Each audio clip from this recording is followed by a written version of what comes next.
legacy is considerable as 1,000 pounds or the like, as the court itself would most probably not order the application of part of the principal, the trustees would not be safe in exceeding his own authority to the amount of the interest.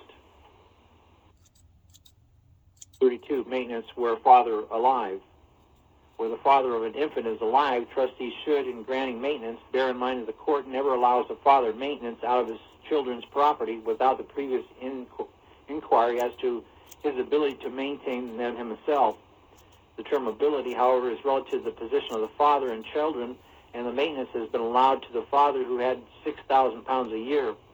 In an express declaration of an instrument of trust, or in a previous contract, as in the case of a marriage settlement to which the father is a party, may confer on the father the right to have maintenance for his children out of the settlement fund. But the decision in respect have gone as far as to be justified upon principle. For where there was a power of maintenance to the usual form in the discretion of the trustee, and the trustees, without exercising any discretion in the manner, paid the whole income to the father of the infant, it was held that the father's estate must account for the income received by him. Past maintenance.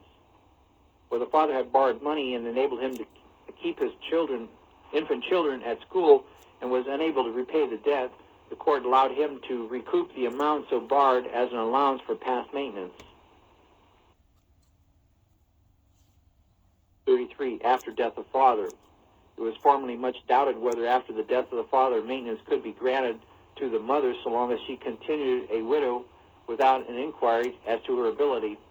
But it was ruled that where she had married again, there should be no inquiry as to her ability, the second husband being, it is said, under no liability to maintain the wife's children. It has been since settled that no inquiry as to the mother's ability will be directed even during her widowhood, and as the widow is undoubtedly liable to law to maintain her children, and the direction of the inquiry cannot be regarded as depending upon the legal liability. It would seem to follow that this enactment rendering a husband liable to maintain his wife's children by a former marriage ought not to make, as believed is not in fact made, any alteration to practice of the court granting maintenance where the mother has married again without an inquiry as to ability.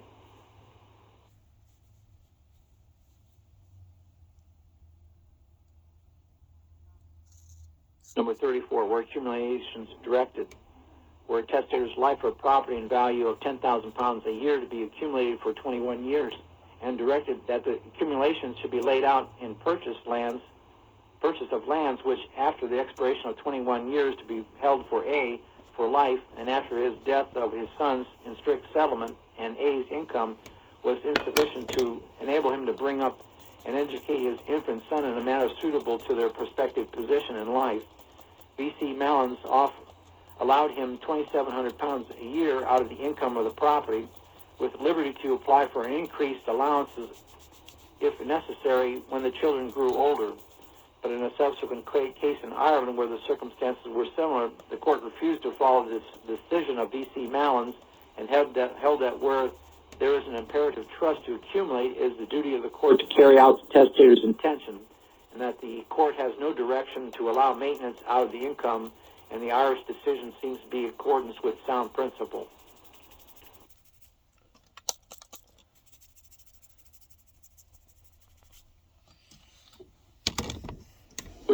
Interest of third parties protected. Where an accumulation has been directed by the testator and the court allows maintenance out of the accumulations, the order should be framed as to protect the interests of the third parties by directing the interest of the infants in any legacy or share in a residue to be held as security for recouping any dominion on the accumulation. Where an infant was entitled contingently on her attaining 21 or marrying to a large property, the court sanctioned a scheme to provide for her past future maintenance by effecting a policy of assurance payable on death before either attaining 21 or marrying under that age, and mortgaging the policy and charging the infant's contingent interest to secure the necessary advances and compound interest, but it was expressly provided that the interest of any person other than the infant was not to be affected. 36, advancement out of capital. A part of the capital to be sunk by trustee without this direction of the court for the advancement of the child, where the same sums of expended for maintenance should not have been allowed. 37, advancement where there is limitation over. The trustee cannot apply part of the principal towards the advancement of the child where the legacy is subject to limitations over in favor of a stranger, for in such a case the court itself could not make an order to that effect. Thus in Lee versus Brown, where the testatrix had given £100 to trustees upon trust to apply the produce to the maintenance and education of A.B., and then he should attain 21 to transfer to him the capital. But in case he died under that age, the testatrix gave the legacy to his brother and sister equally. Lord Alvery said, it certainly was not competent under the trust to the executor, nor could it be if he had have obtained permission from this court to advance any part of the capital of the legacy in putting the child out into the world. If it had been such a case that the court would have authorized the act that was done, I desire to be understood that it would be considered to be as properly done. For the principle is now established that if an executor does without application what the court would have approved, he shall not be called to account and forced to undo that merely because it was done without application. But where an infant was entitled on contingency that at a certain time which not arrived there was the power of advancement, the trustee took upon himself the risk against the person entitled if the contingency did not happen, and applied part of the capital for the advancement of the infant. It was allowed in this account as between him and the infant who was in the event became entitled. Don't get carried away. Pro tip.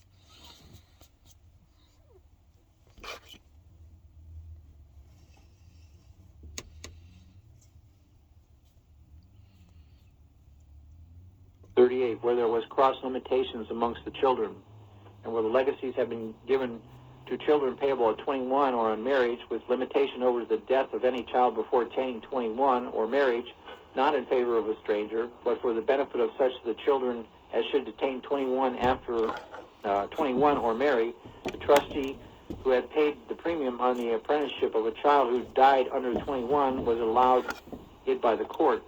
The case turned upon the same principle as where the legacy is given to a class, or all or some of which must be taken the fund absolutely, when as it was given equal chance of survivorship, the individuals of the class will be ordered maintenance even before their shares in the fund have become actually vested. This power is exercised by the court, but cannot be exercised by the trustees without authority of the court, nor can the court itself make such an order in summary way without the institution of a suit. And that brings us to page 797, and we'll stop at number 39, pick up there next time, where consent of bankrupt tenant for life required, on page 797. Consent of the bankrupt tenant is required, where it is. Because we take up space, why don't we open up for questions? We are tenants. But tenants don't own. What is a tenant?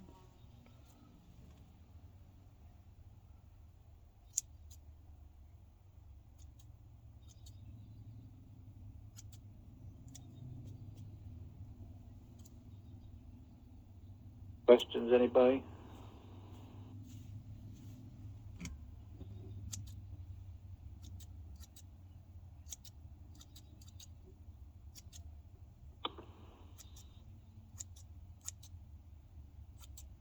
Up.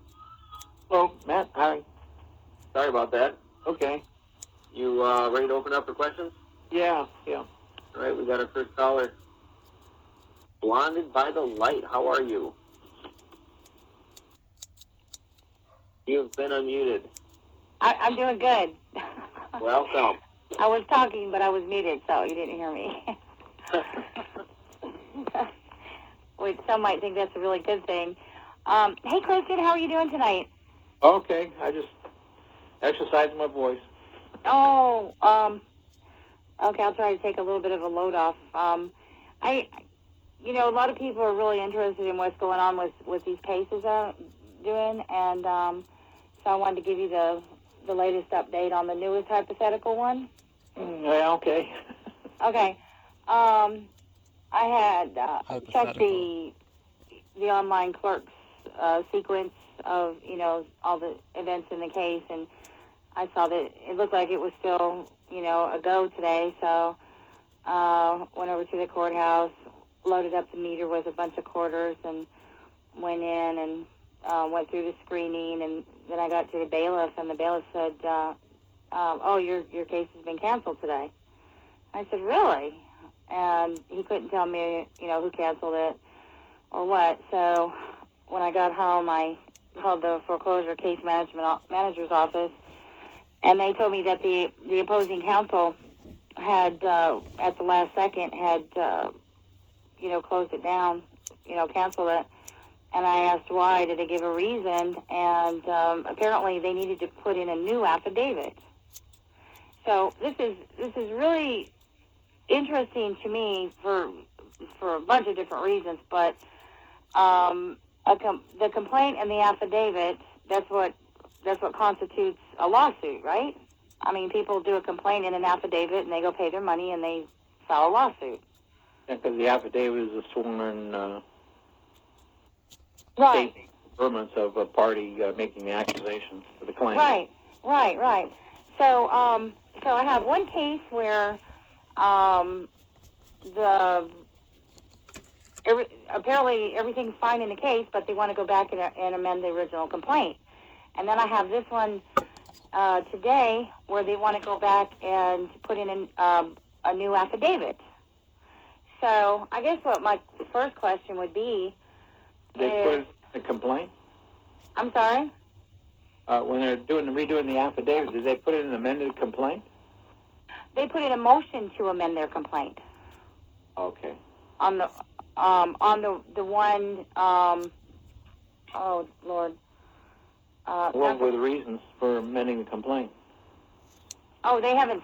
I mean, I haven't gotten that far yet. I don't have any idea that I haven't received anything.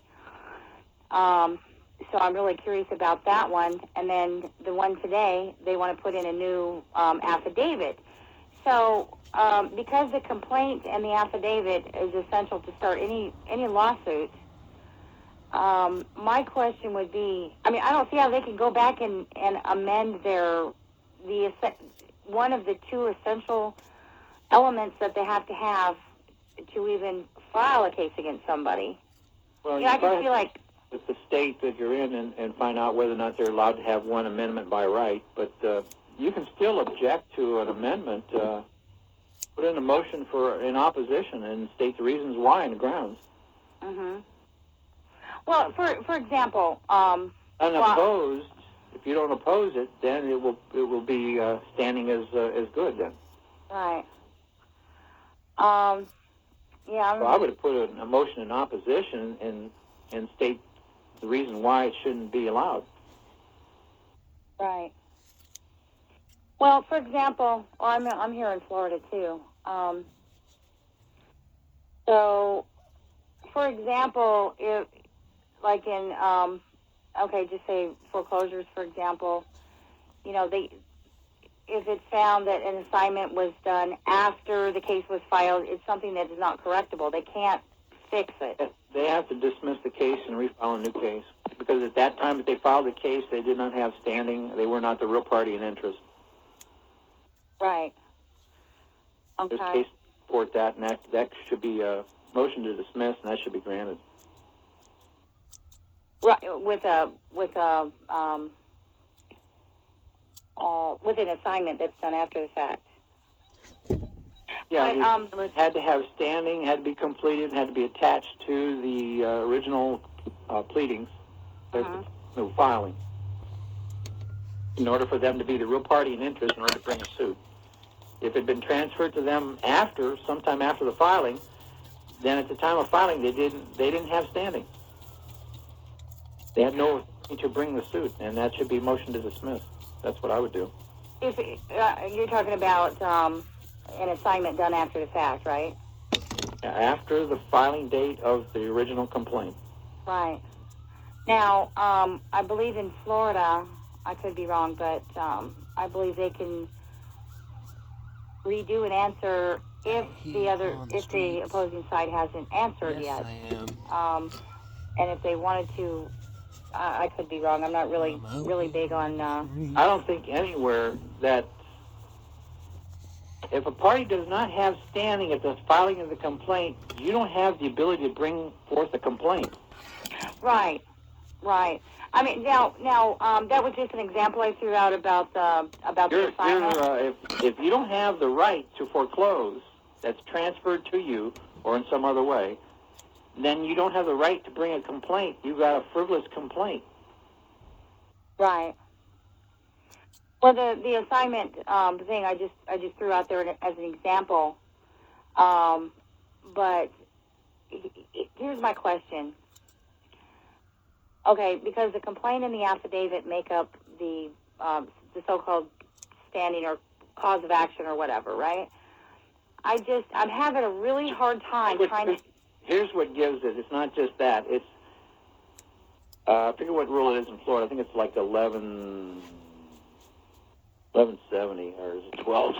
I have to look. 1240, 1230, like that. Anyway, it says that all that you need to support your claim needs to be filed all together at the same time. And everything should be attached to your original pleading. That gives you the right to state your claim, to foreclose, or whatever the action is. Everything must be there at the original filing. If it's not, it's incomplete and shouldn't be allowed to be added later on. So you lost. Right. Well, for example, so it's not just an affidavit. If there's other, like an assignment or a chain of trail for assignment into a trust, all the documentation must be included with an unbroken connection, which shows that you're the real party in interest to have standing to foreclose or to make a claim. Oh yeah, there's none of that stuff in there. I mean, the business records are supposed to be attached. Well, that's holes all through it. Yeah. I mean, the business records are supposed to be attached to the affidavit, and there's nothing attached to the affidavit. The affidavit is it's unverified. It's what's the word? I'm really tired right now. It's unverified on something. Notarized? Authenticated. Yeah, right. Exactly. It's not authenticated.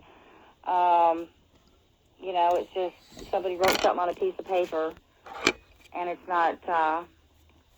Someone who would have no idea of a completely different networks, way they do their business and handle their books, It's not the custodian. What they do is they put just enough in there to give them enough of a presumption to take you down because they don't want to do any more work than necessary. And here they did everything illegal because they didn't do it according to the law, and you can beat them up and stomp all over them with that. Mm-hmm. But most people don't know how. And most people don't know that they don't know that they did something wrong. Right. I mean, I can't tell you. Some people are just cowed when they get a letter from an attorney firm. They're just like, oh, I got something from an attorney, like it's from God or something. It's just, can't question God. The mortgage foreclosure, seizures, and sales come from people who do nothing. Right. And they don't have to do anything because these people, all they got to do is look at them and they run the other way. Exactly. They give up their properties voluntarily by doing nothing. Right. Silence is acquiescence. So I have one foreclosure case where they want to amend the complaint. I have another one where they want to put in a new affidavit. And look, those are just two bare essentials that are required. And if it's technically they're supposed to attach that at the beginning. And unless there is some reason for an amendment that is based on facts discovered, but they should have all the facts and ducks lined up in a row to begin with. I mean, if the first affidavit is invalid, you know, the second one should entirely be in question as well. I mean, you know what I'm saying? That just it just follows. Why are they making another new affidavit? Did they make a new assignment from somebody else or something? What changed? Bill and equity is what changed, I guess. That's the only thing that was done recently. So, but another thing that really surprises me, Christian, is, you know, it surprised me that I get down there, and they were doing a telephonic appearance, and from Tampa. But it really surprised me that they didn't still attempt to try to go through with it. They had the court date, they had the time, everything was set, you know, and at the last second, they canceled it. And it just shocked me that they still wouldn't just try to do it, just try to get over, you know. So. Did they get the notice that you had done discovery, filed discovery in there? I had done that right before I went upstairs. Do you think that they knew that? I don't know. I'm not sure. Kind of too close together, but anyway, I was just wondering. Yeah, I see what you're saying. It does seem extraordinarily coincidental. My hair has now been cut. Very much. But here's what I wanted to ask you. Okay, I know. Okay, like the example I gave about the assignment. If it's not assigned to them when they file, you know, if it's after, then they have no standing. They have to, you know, throw out the case and start anew. And I realize that there's a difference between an assignment done after the fact and a complaint with an affidavit. Okay, because those can be changed up, I guess. So, but if they want to change what they brought, you know, change one of the main things that you have to bring forth in a case to even file, I mean, that seems to me like that would end it also. I could be totally wrong, but. Well, usually what they do is they file a copy of the note, which is in blank. Then later on, they bring in this assignment that's been endorsed differently than what the original ones that was attached, which is a no-no, really. Right. Now, it's not in blank any longer. Now it's got the name of the party who is bringing suit, say, or somebody else maybe. Mhm. Well, it's a really strange hypothetical case because the note in question is endorsed in blank from the beginning. It's in blank, and oh my gosh, I can't remember what I was just going to say. I get so ditzy when I'm tired. Wow. Oh, okay. First off, there was count two in this case, foreclosure case, was attempt to reestablish the note. And then all of a sudden, 3 months later, they find the note, right?